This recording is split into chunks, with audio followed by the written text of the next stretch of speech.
Handa na o ihanda na ang inyong mga payong at bota dahil simula na talaga ng tag-ulan mga paps at kasabay pa niyan ang banta ng La Nina na posible raw magsimula sa buwan ng Hulyo. Para bigyan ng mukha ang balita, Mobile Journal Francis Orsio.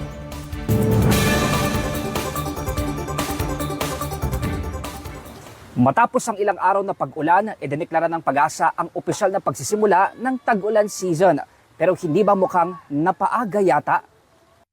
Bago pa man nanalasa ang bagyong Aghon, una nang sinabi ng PAGASA na sa Hunyo pa magsisimula ang tag-ulan.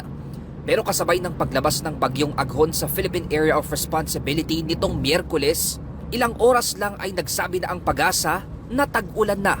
Yung bagyong Aghon ay isa sa mga nag-trigger itong pag-ulan ito. Bagamat umalis din naman siya, pero yung pagkilos niya ay nag-enhance din ng southwest monsoon, kaya meron na rin tayong habagat. Ayon pa sa PAGASA, naabot ang minimum criteria na kanilang minomonitor para masabing simula na ng tag-ulan. Yan ang pagbabantay sa 13 istasyon sa western section ng Luzon at Visayas.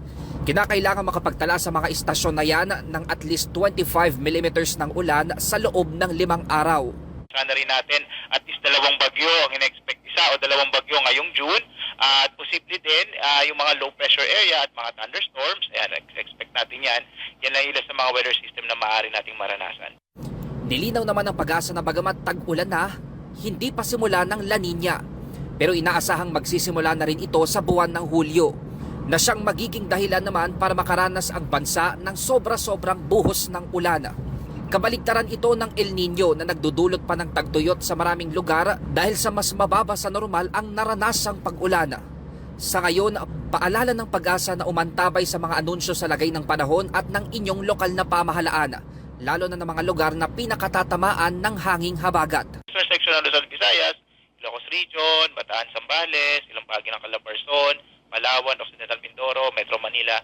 So ito yung mas prone kasi sila yung nakaharap o sila yung unang tinatamaan itong southwest monsoon. Mobile journalist Francis Orsio po, hatid ang mukha ng balita.